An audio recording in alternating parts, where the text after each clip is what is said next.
I hid from my son that my monthly salary is $62,000. He invited me to his wife's luxury boutique grand opening. I wanted to see how they would treat a simple person, so I showed up pretending to be poor. As soon as I walked in, I noticed the judgment in their eyes. Minutes later, I heard my DIL say, "Old pauper! She should be ashamed to wear those depressing clothes." At that moment, I simply said one sentence that, "I'm glad to have you here. Follow my story until the end and comment the city you're watching from so I can see how far my story has reached." My name is Mary Ann, and at 71 years old, I thought I knew everything there was to know about human nature. I was wrong. The invitation arrived on cream-colored cardstock, embossed with gold lettering that probably cost more than most people spend on groceries in a week. "You are cordially invited to the grand opening of Luxe Boutique," it read in elegant script. Below, in smaller print, "Brixton Whitmore Hayes presents an exclusive collection." My daughter-in-law's name stared back at me from the paper, and I felt that familiar knot form in my stomach. Brixton. The woman who had systematically erased me from my son's life over the past 3 years. The woman who answered Damon's phone when I called, claiming he was too busy to talk. The woman who had turned family dinners into interrogations about my finances, always with that sweet smile that never quite reached her eyes. I set the invitation on my kitchen counter, next to the stack of investment reports that showed my monthly income of $62,000, money that Damon knew nothing about.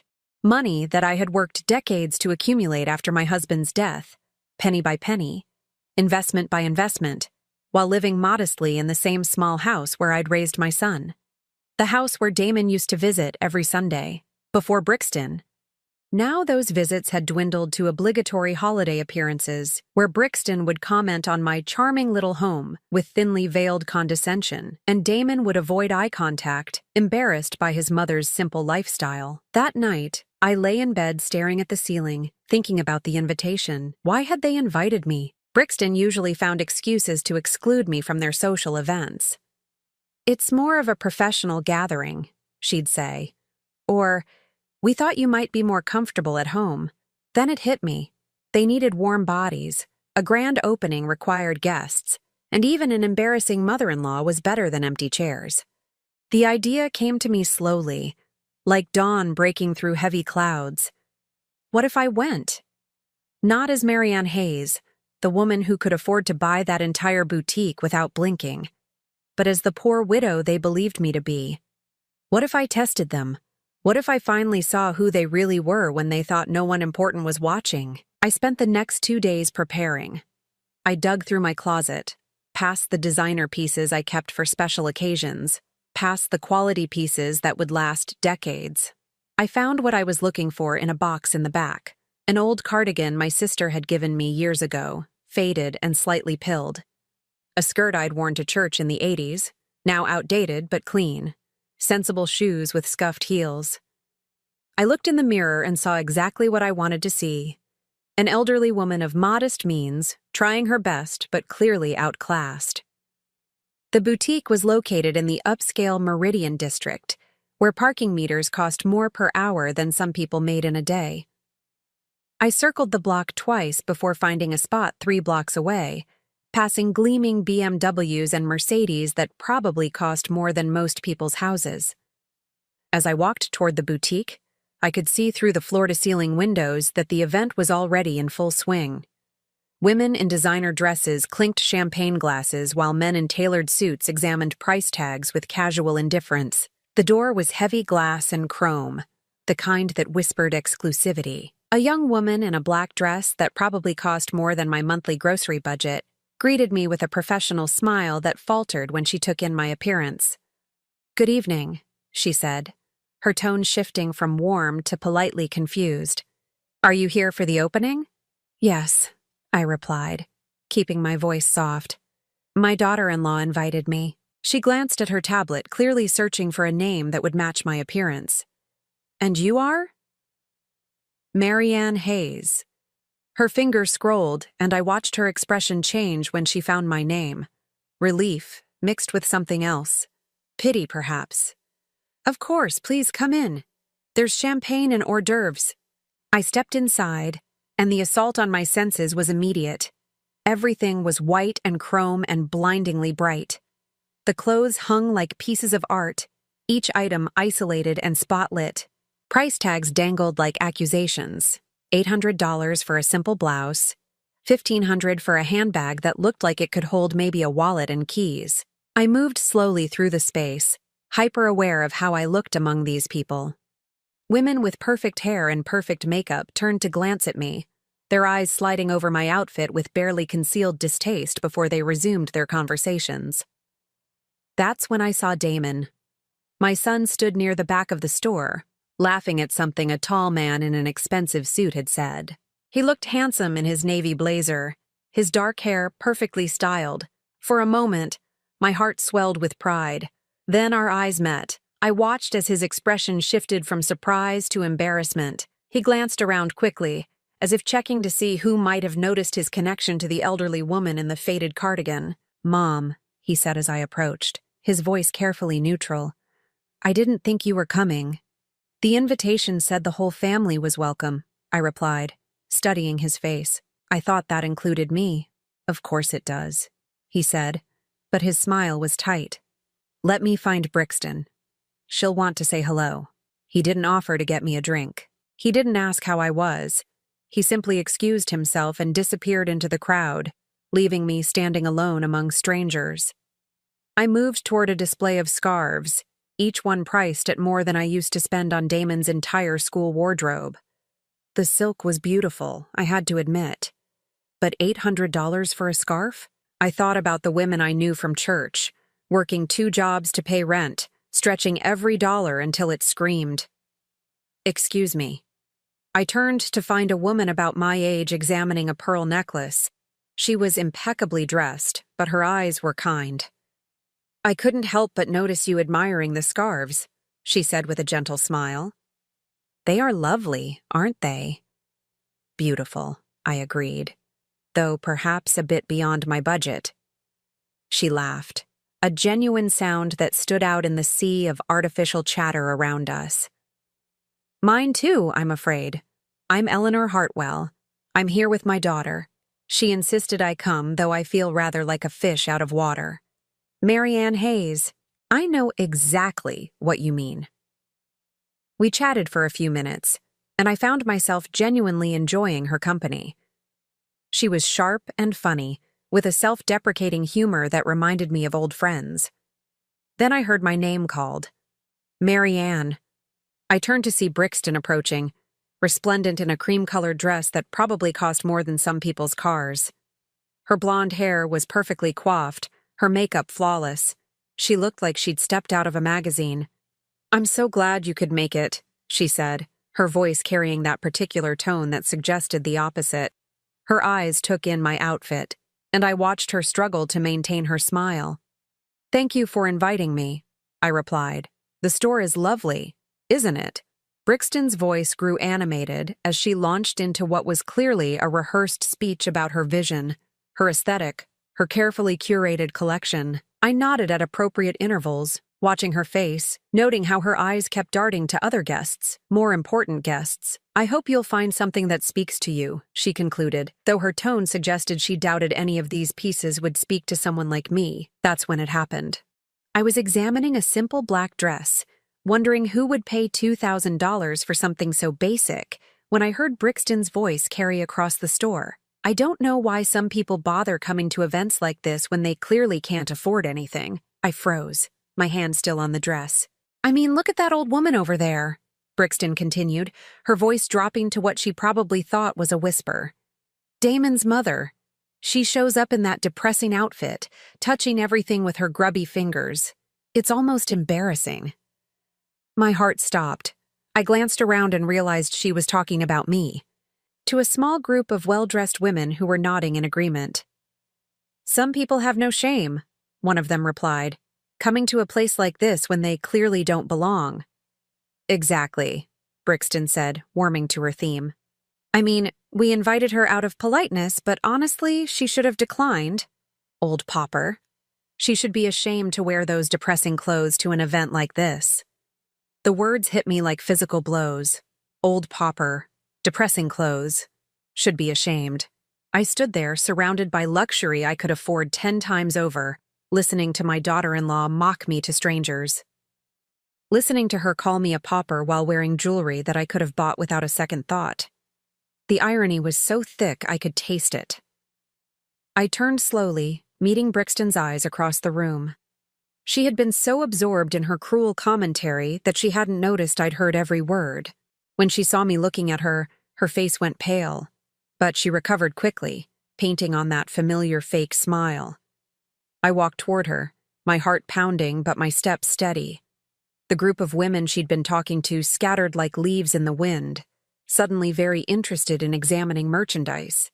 "Brixton," I said, my voice calm and clear. "What a lovely event." "Marianne," she stammered, clearly unsure how much I'd heard. "I was just telling everyone how happy we are that you could join us." I smiled then, a real smile, because I had just learned everything I needed to know about my son's wife, and she had no idea what was coming. "That's very kind of you, dear," I said softly.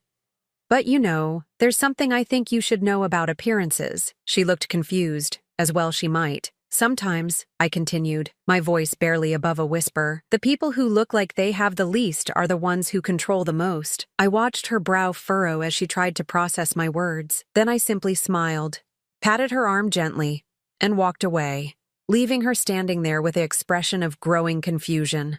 As I made my way toward the exit, I caught sight of my reflection in one of the boutique's mirrors. I looked exactly like what I'd intended.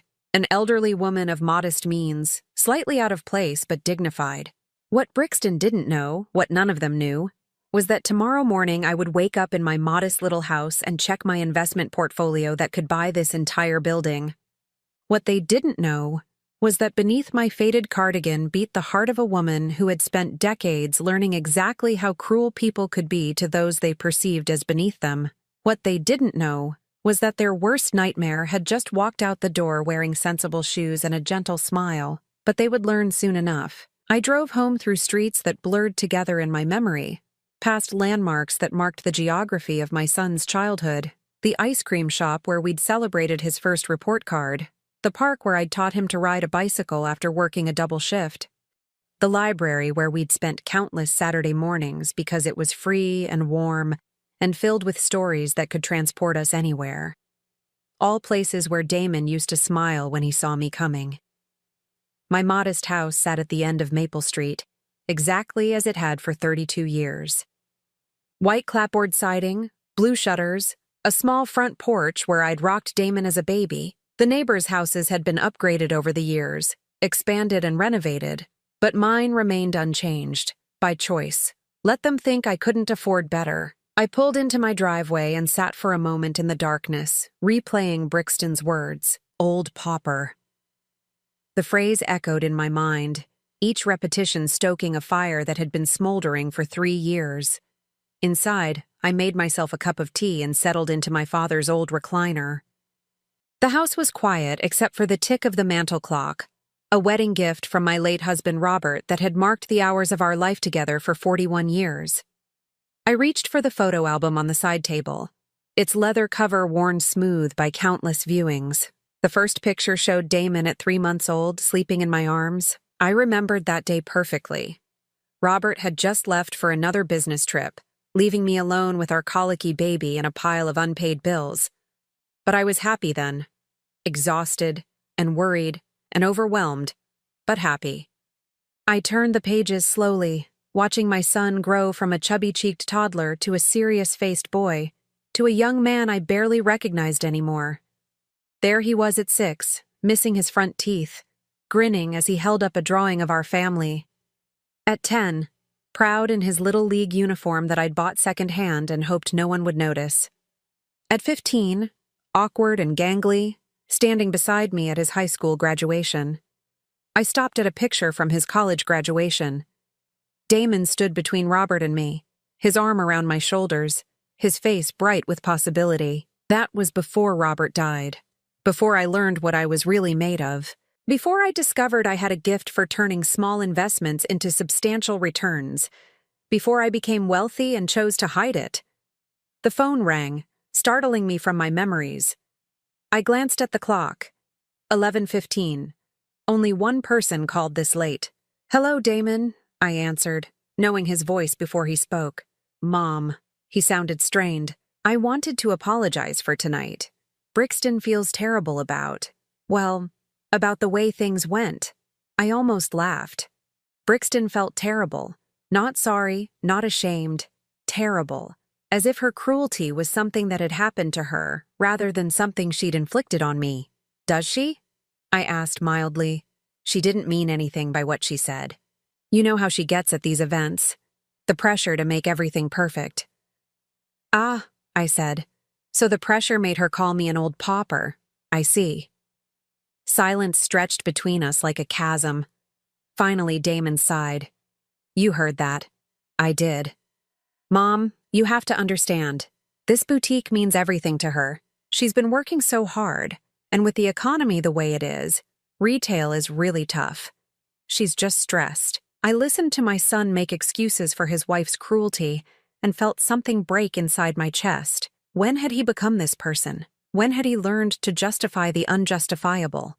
"Damon," I said quietly, "do you remember when you were 8 and Tommy Morrison called me a poor old bag because my car was older than his mother's?" "Mom, you punched him in the nose. Do you remember that? You came home with a black eye and a note from your teacher, but you were proud. You said nobody was allowed to talk about your mom like that." The silence on the other end of the line was deafening. "What happened to that boy?" I asked. "I grew up," he said finally. "I learned that not everything is worth fighting over." "I see. And your mother's dignity isn't worth fighting for? That's not fair, isn't it?" Another long pause. Then, "Look, Mom, Brixton and I have been talking. We think maybe it would be better if you didn't come to these kinds of events anymore.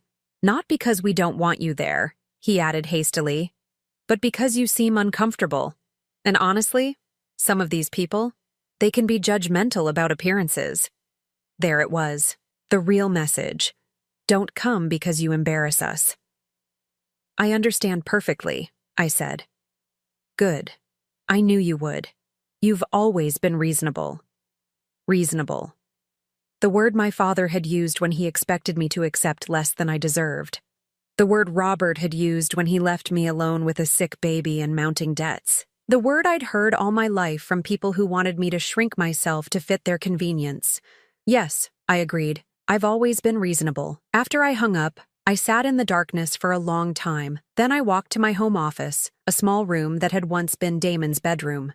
The walls were lined with filing cabinets that contained the paper trail of my financial journey, records of every investment, every dividend, every carefully calculated risk that had paid off. I pulled out my laptop and logged into my banking app. The numbers glowed on the screen like a secret weapon. $738,000 in my checking account alone, $2.3 million in various investment portfolios, another $800,000 in real estate holdings that nobody knew I owned. All accumulated over the past 15 years, since Robert's insurance money had given me my first real stake to invest. I had been careful, methodical. I'd started small, buying stocks in companies I understood, researching every investment until my eyes burned. I'd reinvested every penny of profit, living off my Social Security and Robert's pension while my portfolio grew. And I'd told no one. Not my neighbors, who thought I was a sweet old widow getting by on a fixed income. Not my doctor, who still offered me payment plans for routine procedures. Not the ladies at church, who sometimes slipped $20 bills into my purse when they thought I wasn't looking. And certainly not Damon. At first, I'd kept quiet because I wanted to be sure it was real. Money had a way of disappearing as quickly as it came, and I'd learned not to count on anything until it was solid. Then I'd stayed quiet because I wanted to see who my son really was, whether he would visit his mother because he loved her, or because he expected something from her eventually. I'd gotten my answer tonight. My phone buzzed with a text message. Damon again. BTW, Brixton's been having some trouble with the boutique's finances. The rent is higher than expected, and sales are slow. If you happen to know anyone who might be interested in investing. I stared at the message for a long moment. Then I typed back, I'm afraid I don't know any investors. You know how it is with people like me. People like me. Poor people. People who didn't matter. I sent the message and immediately received another one. Right, of course. Just thought I'd ask. Love you. Love you. 3 words that used to mean everything to me. Now they felt like a habit, something he said out of obligation rather than emotion. I closed the laptop and walked to my kitchen, where I'd left the boutique's business card. Luxe Boutique, it read in gold script. Below that, an address I recognized, because I owned the building. Not directly, of course. I wasn't foolish enough to make it obvious. But through a series of LLCs and investment partnerships, I controlled significant real estate in the Meridian district, including the building where my daughter-in-law had just opened her dream boutique, the building where she'd called me an old pauper while standing on property I owned.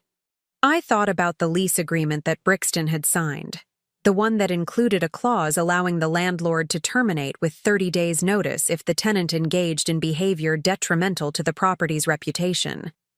I thought about the security cameras that recorded everything in the common areas of my buildings. I thought about Damon's text, asking for investors while simultaneously excluding me from their social circle. And I smiled. Over the next few days, I made some calls. Discreet inquiries to people who owed me favors, who could provide information without revealing the source of their interest. What I learned was fascinating. Brixton had maxed out 3 credit cards to fund the boutique's initial inventory. She'd borrowed against Damon's car and taken a second mortgage on their house. The store's operating costs were nearly double what she'd projected, and sales were running at less than 40% of her optimistic forecasts. They were bleeding money. More interesting still, according to my source at the bank, Damon had recently inquired about a loan using his inheritance prospects as collateral. He'd told the loan officer that his mother was elderly and in poor health, and that her modest estate would likely come to him within the next few years. He was counting on my death to solve their financial problems. My son had written me off, literally. That evening, I sat in my recliner with my tea and photo album, but this time I wasn't looking backward. I was planning forward. I thought about the inheritance that Damon was counting on. The one that existed only in his imagination, built on his assumption that his poor mother must have some hidden savings squirreled away. He had no idea that his poor mother owned enough property to make him wealthy beyond his dreams. He had no idea that she had already made very specific plans for that wealth, and he had no idea that those plans no longer included him. Tomorrow, I would begin the process of teaching my son and his wife exactly what it meant to underestimate an old woman. Tonight, I would simply sit in my modest house and remember the boy who once punched a bully for insulting his mother. That boy was gone, but the mother he'd tried to protect was still here, and she was done being reasonable. Monday morning arrived gray and drizzling, the kind of weather that matched my mood perfectly. I stood at my kitchen window, watching the rain streak down the glass while I sipped my coffee and planned my next move. The phone call came at exactly 9:30, just as I'd expected. Mrs. Hayes, this is Jennifer Morrison from Morrison Property Management. I'm calling about the Meridian District building you own through Hartwell Holdings, LLC. I'd been waiting for this call since Friday. Jennifer Morrison was my property manager, a sharp young woman who handled the day-to-day operations of my real estate investments without knowing my true identity. As far as she knew, I was simply the representative for a group of anonymous investors. Good morning, Jennifer. What can I do for you? Or, I wanted to update you on the new tenant in Unit 12A, Luxe Boutique. They've already missed their first quarterly maintenance fee, and frankly, their business practices are concerning our other tenants. I sat down slowly, though I'd expected this news. What kind of concerns? Well, there was an incident at their grand opening on Friday. Several witnesses reported the owner making disparaging comments about customers. Very unprofessional behavior. The type of thing that could affect the building's reputation. I see. What exactly was said? Jennifer cleared her throat uncomfortably. According to multiple witnesses, the owner called an elderly customer an old pauper and suggested she had no business being there. Apparently, this happened in front of a room full of potential clients. I closed my eyes, hearing Brixton's words echo in my memory. Even secondhand, they stung. That is concerning, I agreed. Have there been any other issues? The tenant has been asking other business owners in the building about potential investors. They seem to be having cash flow problems. And honestly, Mrs. Hayes, their lease application was borderline. If we weren't so eager to fill that space. I understand. Please send me a full report, including any witness statements about the incident. Of course. Should I schedule a building inspection? We could cite any violations. Not yet. Let me review everything first. But Jennifer, please keep this conversation confidential. I prefer to handle these matters quietly. Understood. I'll have that report to you by end of business today. After I hung up, I sat in my quiet kitchen and felt the pieces of my plan clicking into place. Brixton had no idea that her casual cruelty had been witnessed by other business owners. She had no idea that those witnesses had reported her behavior to building management. She had no idea that building management reported directly to me. I spent the morning reviewing financial documents that painted an even bleaker picture of Damon and Brixton's situation than I'd imagined. Through my various business connections, I'd learned that they owed nearly $40,000 in credit card debt, had fallen behind on their mortgage payments, and were facing a balloon payment on their business loan in 6 months. The boutique wasn't just struggling, it was failing spectacularly. At noon, I did something I hadn't done in months. I called Damon. Mom, is everything okay? His voice was strained, distracted. I'm fine, dear. I was wondering if you might have time for lunch today. It's been so long since we've had a real conversation. A pause. I could almost hear him calculating whether he had time for his mother's emotional needs. Today's not great. Brixton's having some issues with the store and I'm trying to help her work through them. Financial issues. The silence stretched so long I wondered if the call had dropped. How did you... Never mind. Yes, some cash flow problems. Nothing we can't handle. Of course not, I said gently. You've always been so capable, just like your father. Thanks, Mom. Look, can I call you later? I really need to get back to this. Certainly. But Damon? If there's anything I can do to help. He laughed, but there was no humor in it. Thanks, but unless you've got $50,000 lying around, I think we're on our own with this one. $50,000. The amount they needed to stay afloat. I wish I could help, I said. You know I would if I could. I know, Mom.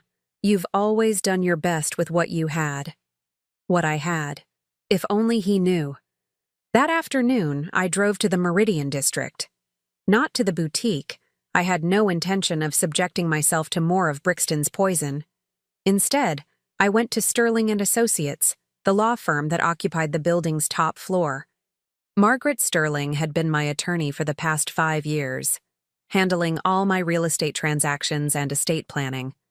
A woman in her 50s with steel gray hair and kind eyes. She was one of the few people who knew the true extent of my wealth. Marianne, she greeted me warmly, rising from behind her mahogany desk. This is an unexpected pleasure. What can I do for you? I sat down and opened my purse, pulling out the business card from Lux Boutique. I need you to research this business. Quietly. Margaret examined the card, her eyebrows rising slightly. This is in your building on the 4th floor, isn't it? It is. And the owner is my daughter-in-law. Understanding dawned in Margaret's eyes. She'd handled enough family disputes to recognize the signs. What exactly are you looking for? Everything. Their financial situation, their lease terms, their business registration. I want to know every detail of their operation. Marianne, if this is about family issues, it's about business, I said firmly. They're struggling financially, and I need to understand exactly how deep they're in before I make any decisions about their tenancy. Margaret nodded slowly. I'll have a complete report for you by tomorrow afternoon. But may I ask what's prompted this? I thought about Brixton's words, about Damon's casual dismissal of my worth, about the way they'd written me off as a burden to be managed rather than a person to be loved. Let's just say I've learned some uncomfortable truths about my family, I said finally. And I want to make sure I have all the facts before I decide how to proceed. That evening, I sat in my home office going through old letters, notes Damon had written me over the years. Birthday cards with generic messages. Thank you notes for Christmas gifts. even his wedding invitation, which had listed me as Mrs. Robert Hayes rather than mother of the groom. I'd told myself then that it was just a space issue, that they'd needed to keep the wording brief. Now I saw it differently. I saw a pattern of gradual erasure, of reducing me to a minor character in my own son's life. The phone rang at 8 o'clock. Damon again. "Mom, I've been thinking about what you said earlier, about wanting to help." My heart jumped. Maybe there was hope. Maybe he'd realized that family mattered more than money. Yes?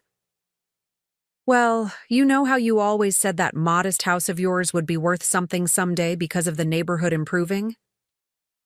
I knew exactly where this was going, but I let him continue. "Have you ever thought about getting it appraised? I mean, you could probably get a pretty good amount if you sold it, maybe enough to rent a nice apartment in a senior community." "A senior community," I repeated flatly. "Yeah, somewhere with activities and people your age. You'd probably love it. And if the house sold for enough, you could help Brixton and me get back on our feet, like a family investment." There it was, the real reason for his call. "I see. So you want me to sell my home, the home where I raised you, where your father and I lived for 41 years, to fund your wife's failing business." "It's not failing. And then move to some institutional setting so you won't have to worry about your poor old mother anymore." "That's not how I meant it. Isn't it?" Silence. "Damon, can I ask you something? When was the last time you visited me because you wanted to see me? Not because you needed something.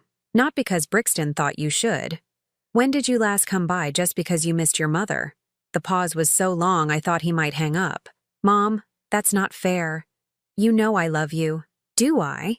Because lately it feels like you love what you think I can do for you. My house, my imaginary savings, my eventual inheritance. But me? I'm not so sure. You're being dramatic. Am I? Tell me, Damon, what's my favorite color?" "What? My favorite color. If you love me, surely you know something that basic about me." Another silence. "Or my favorite food. Or what I like to do in my spare time. Or the name of my best friend. Tell me anything about who I am that isn't related to what you need from me." "Mom." "You can't, can you?" I heard him take a shaky breath. "This conversation isn't going anywhere productive." "No," I agreed. "I suppose it isn't." After he hung up, I sat in the growing darkness and felt 27 years of motherhood reduce itself to this moment. All the sacrifices, all the love, all the hopes I'd poured into raising him, and this was what I had to show for it. A son who saw me as a financial resource to be managed and eventually liquidated. But he'd made one crucial mistake in his calculations. He'd assumed that his modest mother had nothing more than a modest house and modest savings. He'd never imagined that the woman he dismissed so casually had spent 15 years quietly building an empire. Tomorrow, I would begin showing him exactly how wrong he was. But tonight, I would mourn the son I thought I'd raised. The one who would have protected me from Brixton's cruelty instead of enabling it. The one who would have valued his mother's dignity over his wife's social climbing. That son had never existed.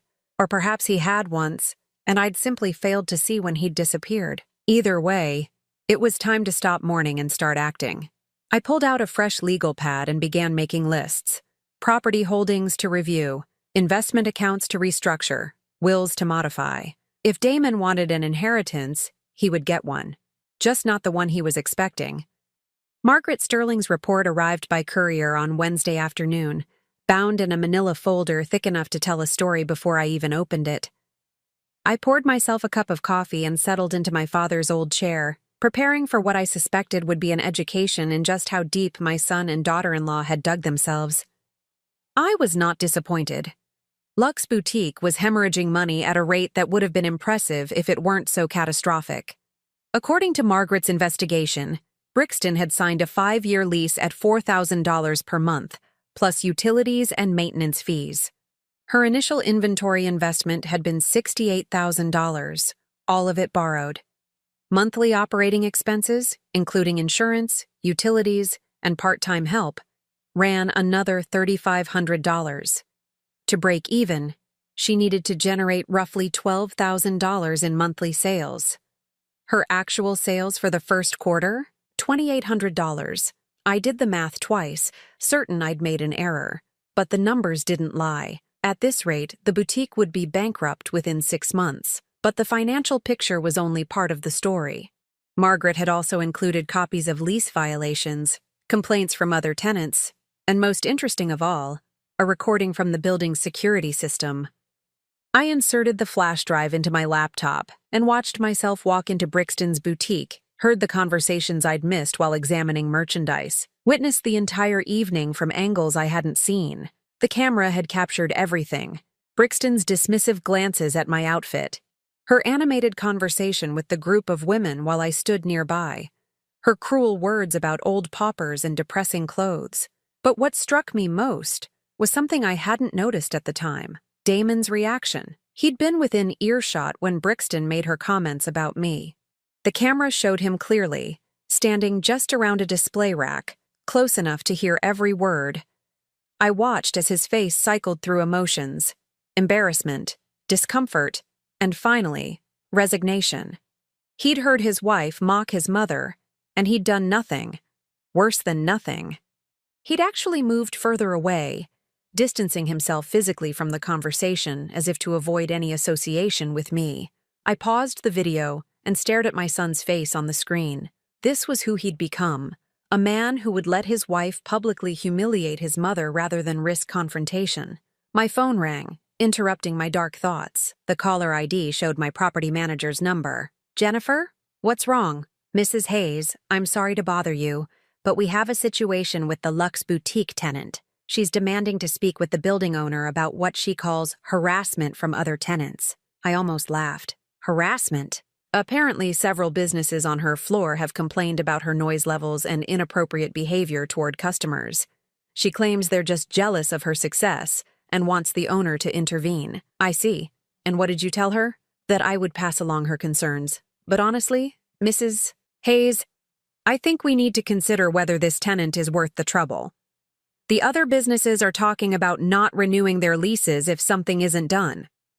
The other businesses, the profitable, stable tenants who paid their rent on time and contributed to the building's reputation, versus one failing boutique run by a woman who called elderly customers paupers.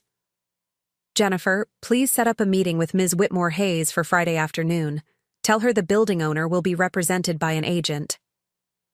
Wonderful. Should I arrange for legal counsel to be present? That won't be necessary. I'll handle this personally. After I hung up, I sat back and considered my options. I could end this quickly, serve eviction papers, close the boutique, let Damon and Brixton face their financial ruin without my intervention. But that would be merciful. And mercy was something I was no longer feeling inclined to show. Instead, I wanted to watch. I wanted to see how they handled pressure, how their marriage fared when money became truly tight, how long it took for them to turn on each other when their perfect life started crumbling. I wanted to see who they really were when the masks came off. Thursday evening, I did something I hadn't done since Damon's wedding. I called my sister Patricia in Florida. "Marianne, what a surprise. How are you, honey?" Patricia was 3 years younger than me. A widow like myself who'd moved to Tampa after her husband died. She was the only person who knew even half the truth about my finances. "I'm well, but I need some advice." "About what?" I told her everything. The boutique opening, Brixton's cruelty, Damon's request that I sell my house to fund their failing business, the discovery that they'd been counting on my death to solve their problems. Patricia listened without interruption, making only the occasional sympathetic noise. "So," she said finally, "what are you going to do?" "I don't know. Part of me wants to reveal everything, show them exactly what they've thrown away. But another part wants to let them destroy themselves. Can I tell you what I think? Please. I think you're still hoping Damon will come to his senses. You're waiting for him to defend you, to choose you over that awful woman." I was quiet for a long moment because she was right. "But honey," Patricia continued gently, "he's already made his choice. Multiple times. You can't keep giving him chances to hurt you. So what would you do?"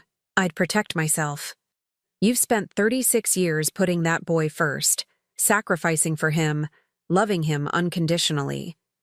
When did he ever do the same for you? The question hung in the air like a challenge. Never, I whispered.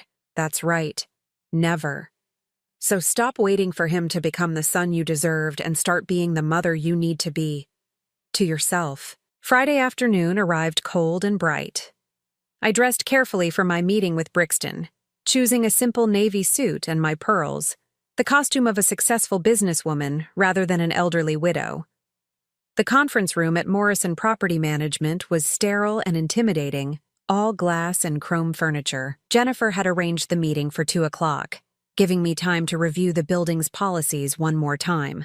Brixton arrived 10 minutes late, dressed in what was obviously her most expensive outfit, a cream-colored designer suit that probably cost more than most people's monthly rent.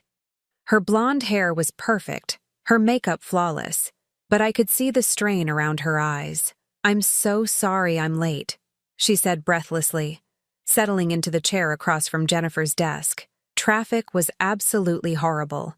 Jennifer made polite noises while I sat quietly in the corner, introduced only as Mrs. Hayes, representing the building ownership group.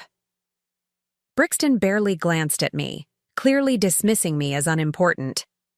"I'm so grateful you could arrange this meeting," Brixton continued, her voice taking on that syrupy sweetness I'd learned to recognize as her manipulation mode.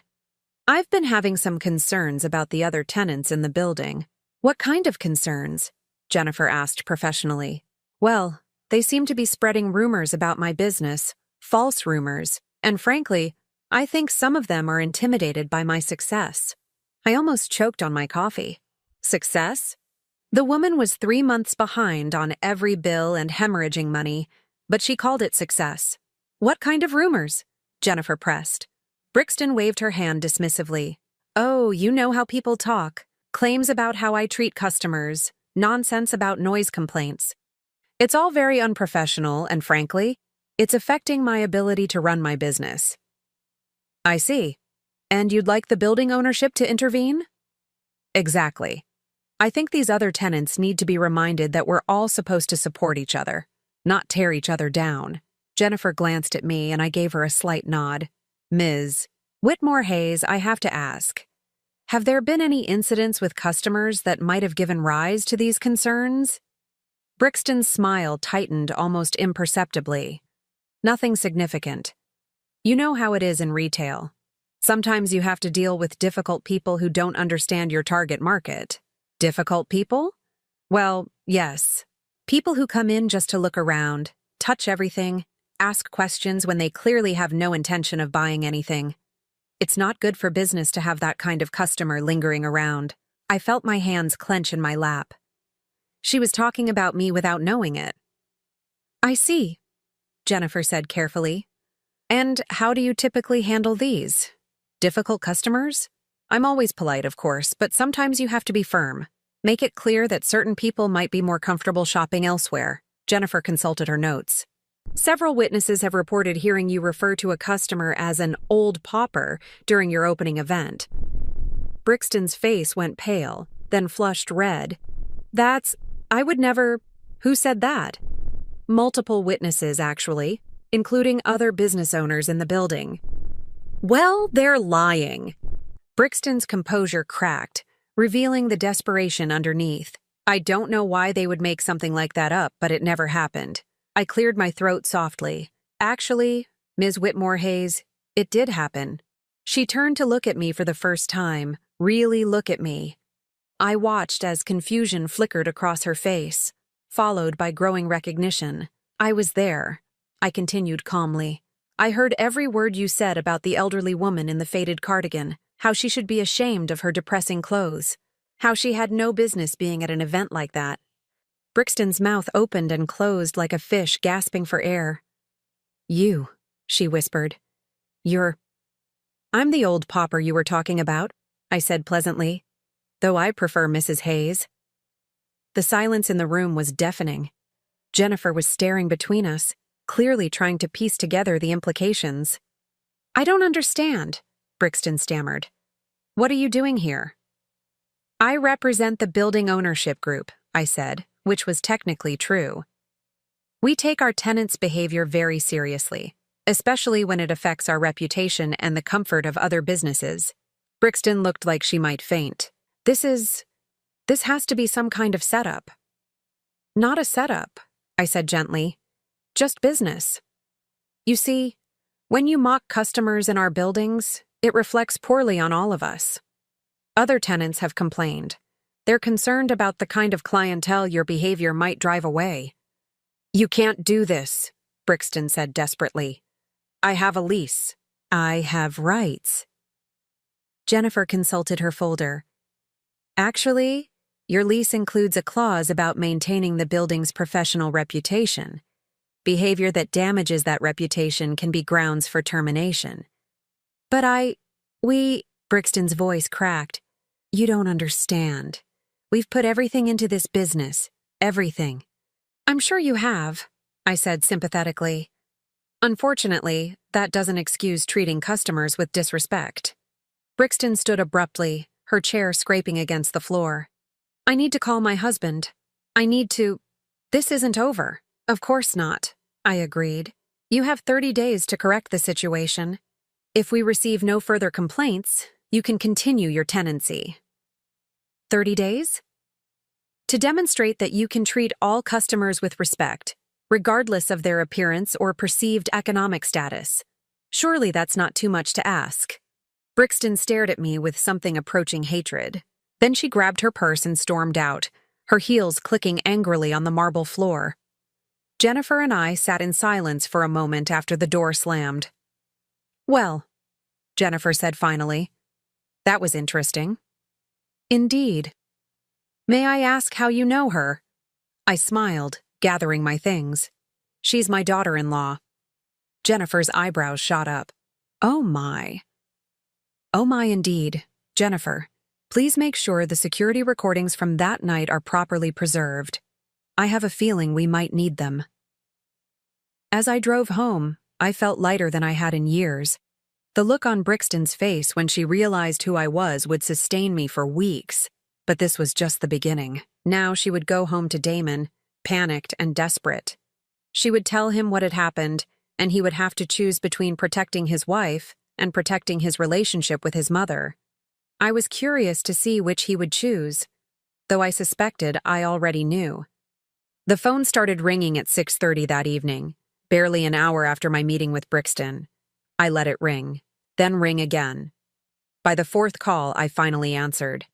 Hello, Damon. What the hell did you do? His voice was raw with panic and fury. Brixton came home crying, saying you're trying to destroy her business. She says you're working with the building management to get her evicted. I'm not trying to do anything, I said calmly. I simply attended a routine meeting about tenant behavior. Don't play games with me, Mom. How are you involved with that building? And don't tell me it's a coincidence that you just happened to be in a meeting about Brixton's lease. I sat down slowly, cradling the phone against my ear. This was the moment I'd been working toward, the moment when the careful structure of lies they'd built around my financial situation would finally collapse. You're right, I said. It's not a coincidence. Silence. Then, quietly. What does that mean? It means I have a business interest in that building, Damon. It means when your wife publicly humiliated a customer, me, she was doing it on property that I partly control. That's impossible. You don't have that kind of money, don't I? Another long pause. I could almost hear him trying to reconcile what he thought he knew about his mother with this new information. Mom, what are you talking about? You live in a tiny house. You shop at discount stores. You drive a car that's 15 years old. Because I choose to, I interrupted. Not because I have to. You're lying. The accusation hit me like a slap. Excuse me? You're lying to try to scare us. You're pretending to have money you don't have because you're angry about some stupid comment Brixton made. I felt something cold and final settle in my chest. Even now, even when presented with evidence that contradicted his assumptions, he couldn't accept that he might have misjudged his mother. I see, I said quietly. So in your mind, it's more believable that I would lie about having money than that you simply never bothered to learn the truth about my life. Mom, tell me, Damon, When was the last time you asked me how I was doing financially? When did you last wonder how I managed to keep the house after your father died? How I paid for his funeral? How I've maintained the property for 15 years on Social Security alone? I assumed... You assumed I was struggling because that's what was convenient for you to believe. It made you feel better about visiting me twice a year and calling me once a month. If Mom's just getting by, then surely she doesn't need much attention, right? That's not fair, isn't it? You've been planning to inherit my house, haven't you? Counting on it to solve your financial problems? The silence stretched so long I wondered if he'd hung up. How did you know about that? He finally whispered. Because I'm not the naive old woman you think I am. I know you took out a loan against your inheritance prospects. I know you're drowning in debt. I know you and Brixton have been counting on my death to save you. Jesus, Mom, that's not... We never wanted... What? You never wanted me to die? Just my money? I heard him take a shaky breath. You're twisting everything. Am I? Then explain to me how I'm wrong. Explain how asking me to sell my house to fund your wife's business isn't exactly what I think it is. I thought you'd want to help. That's what family does. Family, I repeated. When Brixton called me an old pauper in front of a room full of strangers, was that what family does? When you stood there and listened to her mock me without saying a word, was that what family does? You don't understand the pressure we're under. No, I cut him off. You don't understand the pressure I've been under. 41 years of marriage to a man who left me alone with bills and a sick baby every time his job called. 15 years of widowhood, learning to manage money and investments while everyone assumed I was helpless. 3 years of watching my son grow more distant and disrespectful, while his wife systematically erased me from his life. Mom, please, I'm tired, Damon. I'm tired of being dismissed, ignored, and taken for granted. I'm tired of being seen as a burden to be managed instead of a person to be loved. But we do love you. No, you love what you think you can get from me. There's a difference. I heard voices in the background, Brixton's shrill tones mixed with Damon's deeper voice. They were arguing, but I couldn't make out the words. Mom, I have to go. Brixton is... She's really upset.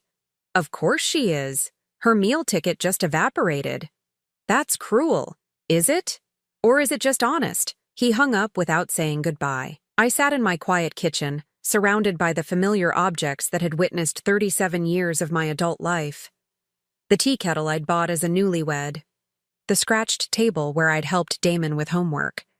The window where I'd stood countless mornings, watching him walk to school.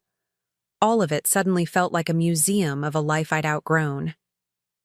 The next morning brought a surprise visitor. I was in my garden, deadheading roses, when a black BMW pulled into my driveway. Brixton emerged wearing dark sunglasses despite the overcast sky, her designer dress wrinkled as if she'd slept in it. She walked toward me with the careful steps of someone trying to maintain dignity while everything collapsed around them. "Marianne," she said, stopping at the edge of my flower bed. "We need to talk." I continued pruning, not looking up. "Do we? This has gone far enough. You've made your point." "Have I? And what point is that?" She shifted uncomfortably. "That you're angry about what I said at the boutique. I get it. I was stressed. I said something thoughtless. And you want an apology." I straightened up, meeting her eyes over my roses. "Is that what you think this is about? An apology? I'm here, aren't I? I'm sorry I called you what I called you. It was wrong, and I apologize." And what else? What do you mean, what else? Well, you're here because you want something, Brixton. You always want something when you pretend to be nice to me. So what is it this time? Her mask slipped slightly, revealing the desperation underneath. "I want you to back off. Stop whatever game you're playing with the building management. Let us run our business in peace." "Our business? I thought it was your business. You know what I mean." I set down my pruning shears and faced her fully. "Actually, I don't think I do. See, from where I stand, it looks like you opened a business you couldn't afford, in a building you couldn't afford, selling merchandise to customers you don't respect. That's not... And when that business started failing, as anyone with basic math skills could have predicted, You decided the solution was to convince my son that his mother should sell her home to bail you out. We never asked, didn't you? What was Tuesday night's phone call about then? Damon suggesting I sell my house and move to a senior community so you could have a family investment? Brixton's face went pale. He told you that? He did. Apparently, he thought I'd be thrilled to give up my home of 32 years so you wouldn't have to face the consequences of your poor planning. We're desperate, she said suddenly, her composure cracking. We've lost everything, okay? The house is in foreclosure. The credit cards are maxed out. If the boutique fails, we'll have nothing left. And whose fault is that? It's not about fault, isn't it? You're the one who borrowed $68,000 for inventory. You're the one who signed a lease you couldn't afford. You're the one who treated customers like dirt in front of potential investors. Brixton stared at me, and for the first time since I'd known her, she looked genuinely surprised. How do you know all that? I smiled. Because I'm not the foolish old woman you think I am. But you can't know about the inventory costs or the lease terms unless… She stopped, her eyes widening. Oh my God, you really are involved with the building. Among other things. What other things? I turned back to my roses, letting the silence stretch. Then, tell me, Brixton, what do you know about my late husband's insurance policy? What? Robert died 15 years ago. Did you ever wonder how I managed to keep this house? How I paid for his medical bills, his funeral, the property taxes all these years? You assumed I was barely scraping by. You assumed I was one unexpected expense away from losing everything. You built your whole relationship with me on that assumption. Marianne, I don't understand what you're getting at. I faced her again, and this time I let her see the truth in my eyes. Robert's life insurance policy was worth $300,000. Did you know that? She shook her head mutely. I invested every penny of it. Very carefully, very conservatively at first. Then, as I learned more about the market, more aggressively. Do you know what $300,000 becomes after 15 years of compound growth? No. More than enough to buy the building where your boutique is located. More than enough to fund a dozen businesses like yours without blinking. Brixton stumbled backward as if I'd pushed her. You're lying. Am I? Would you like to see my portfolio statements? My bank records? My property holdings? That's impossible. You live like someone who learned not to waste money on appearances? Like someone who learned that real security comes from planning and discipline, not from designer clothes and overpriced stores?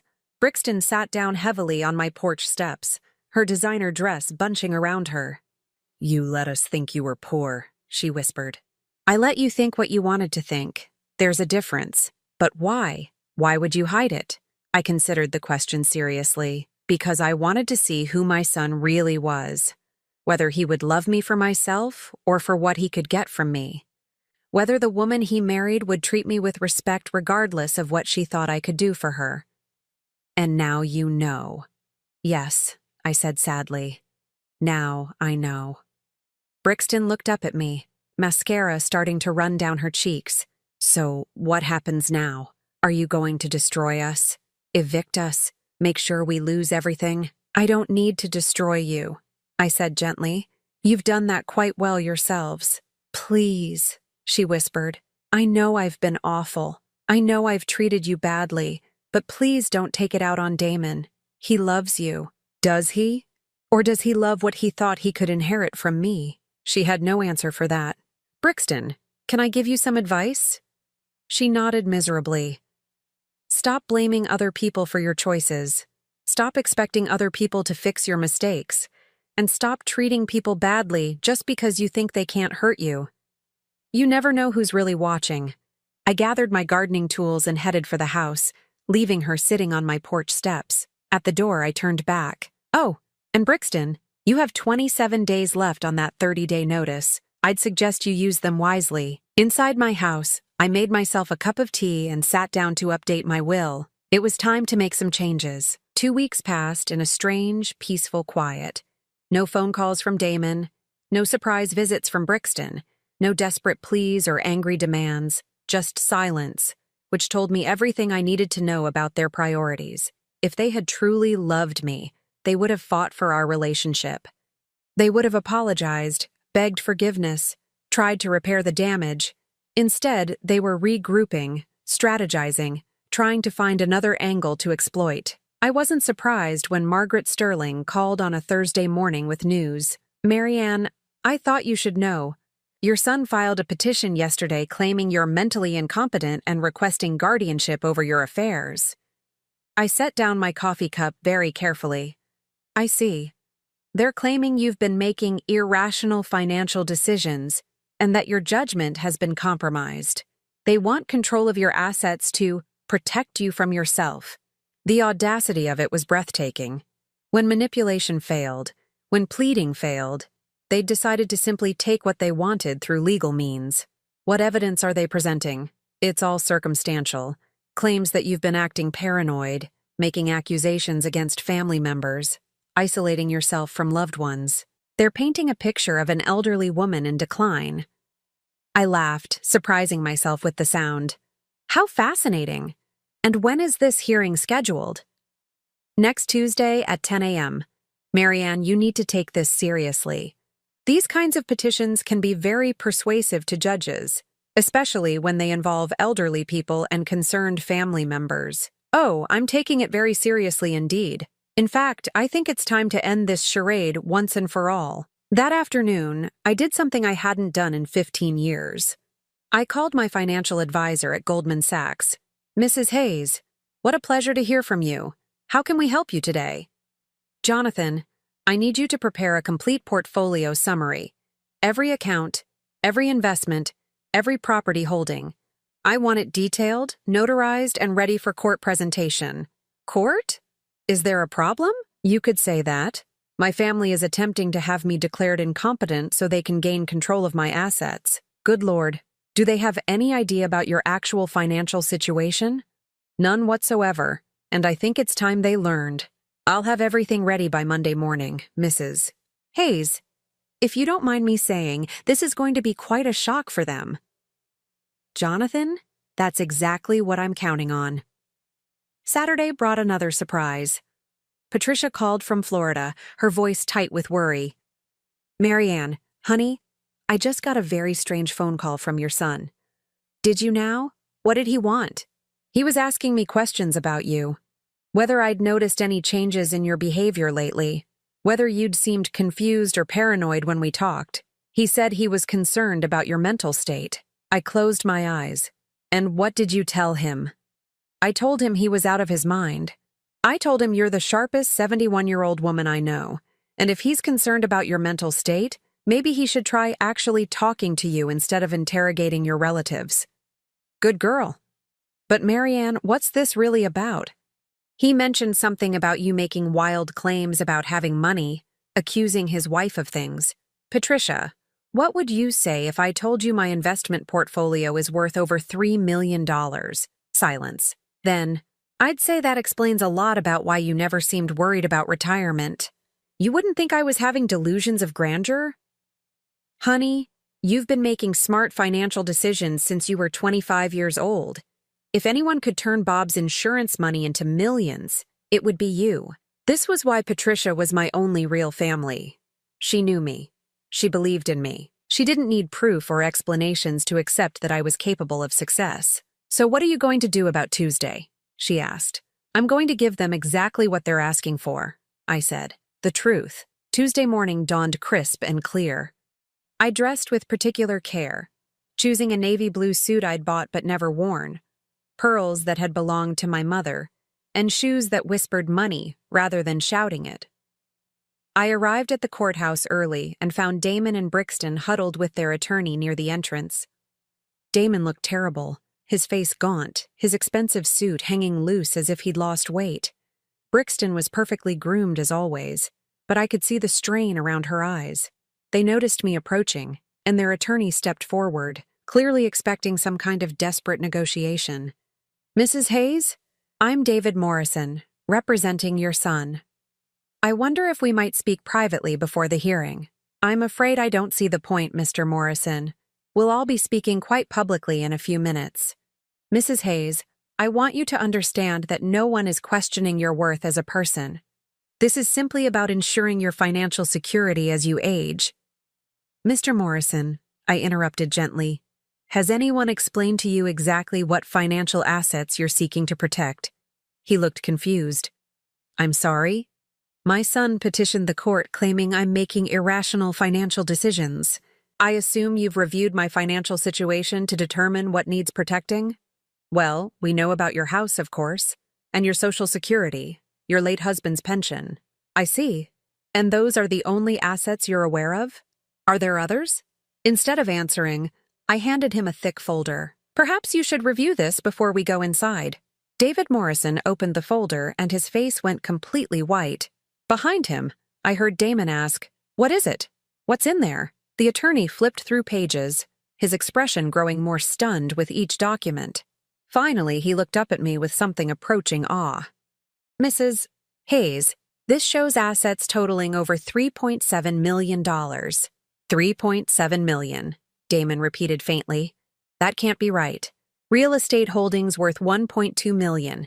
Investment portfolio worth $2.3 million. Liquid assets of $200,000. The attorney continued reading. Mrs. Hayes, why didn't you mention this when your son first expressed concerns about your financial management? He never asked, I said simply. He simply assumed I was incompetent because I'm elderly and live modestly. Brixton stepped forward, her face flushed. This has to be fake. She's created false documents to avoid the guardianship. I smiled and handed her another folder. Those are all notarized statements from Goldman Sachs, my property management company, and my bank. Feel free to call and verify. The courtroom was mostly empty when we were called before Judge Harrison, a stern-looking woman in her 60s who clearly had little patience for family drama. Mr. Morrison, you've petitioned this court to appoint a guardian for Mrs. Mary Ann Hayes, claiming she's mentally incompetent to manage her financial affairs. Present your evidence. David Morrison stood slowly, clearly rattled by his last-minute discovery. Your Honor, I need to request a brief recess to review some new information that's come to light. Denied. Present your case or withdraw the petition. Morrison looked helplessly at Damon, who was staring at me as if I'd grown a second head. Your Honor, we withdraw the petition. On what grounds? On the grounds that the petitioner was misinformed about the respondent's financial situation and mental capacity. Judge Harrison raised an eyebrow and looked at me. Mrs. Hayes, do you have anything to say about this matter? I stood up slowly. Your Honor, I'd like to address my son's concerns about my mental capacity. Proceed. My son believes I'm incompetent because I discovered that his wife publicly humiliated me, calling me an old pauper at her business's grand opening. When I took steps to address this behavior through proper channels, he concluded I must be delusional. What kind of steps? I'm part of the investment group that owns the building where her business is located. When other tenants complained about her unprofessional behavior, I attended a meeting to address their concerns. Judge Harrison looked at the financial documents that had been submitted as evidence. Mrs. Hayes, these documents show substantial assets. Were you hiding these from your family? I wasn't hiding anything, Your Honor. I was simply living according to my values rather than my means. My son assumed I was poor because I chose not to be ostentatious with my wealth. And why did you make that choice? I looked directly at Damon as I answered. Because I wanted to know if my family loved me for who I am, or for what they thought they could get from me. The judge followed my gaze. And what did you learn? That they loved what they thought they could inherit from me.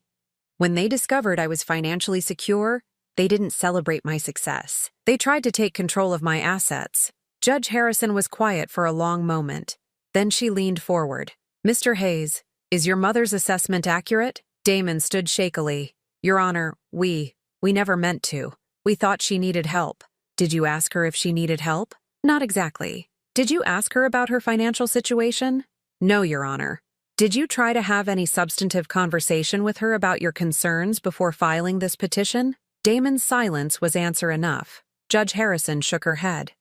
This petition is denied. Mrs. Hayes, you appear to be entirely competent to manage your own affairs. In fact, you appear to have managed them quite successfully for many years without your family's interference. She fixed Damon with a stern look. Mr. Hayes, Attempting to gain guardianship over a competent adult's assets is a serious matter. If your mother chose to pursue charges for attempted fraud, she would likely have grounds. Your Honor, I interjected, I don't wish to pursue charges. I simply want my family to understand that I'm perfectly capable of making my own decisions about my life and my money. And what decisions have you made? I took a deep breath. This was the moment I'd been building toward for weeks. I've decided to revise my will, Your Honor. My son and his wife will inherit nothing from me. Instead, my assets will go to organizations that support elderly people who are actually in need, and to individuals who have shown me genuine kindness over the years. The courtroom was completely silent. I could hear Brixton's sharp intake of breath, saw Damon's face crumple. Mrs. Hayes, the judge said gently, that's entirely your right. Thank you, Your Honor. I just wanted to make sure my son understood that actions have consequences. After the hearing, I walked out of the courthouse alone. Damon and Brixton huddled near their car, deep in what looked like a heated argument. I could see the exact moment their marriage began to fracture under the pressure of their ruined plans. I didn't feel sorry for them. My phone rang as I reached my car. Patricia. Well? How did it go? It went perfectly. I'm finally free. Free from what, honey? From the obligation to pretend I don't see who they really are. From the hope that they might change. From the guilt about protecting myself from people who never protected me. I drove home through streets that looked brighter somehow, past landmarks that no longer held painful memories, but simply marked the geography of a life well lived. My house sat at the end of Maple Street exactly as it had for 32 years, but now it felt like a sanctuary rather than a hiding place. Inside, I made myself a cup of tea and sat down to call my attorney. There were documents to finalize, charities to contact, a new life to begin. At 71 years old, I had finally learned the most important lesson of all. You don't owe anyone your suffering just because they share your DNA. Outside my kitchen window, the roses I'd been tending that morning when Brixton came to plead with me were blooming magnificently. They had required careful cultivation, patience, and the wisdom to prune away the parts that were diseased or dead. Not unlike my life, 3 months later, I received a card in the mail. It was from Eleanor Hartwell, the kind woman I'd met at the boutique opening, the one who'd also felt out of place among the shallow glamour. Dear Marianne, she'd written, I hope you don't mind me reaching out. I got your address from the church directory. I wanted to thank you for that lovely conversation at the boutique opening. You were the only genuine person I met that evening. I was wondering if you'd like to join me for tea sometime. I smiled and reached for my phone. It was time to make some new friends. Real ones this time.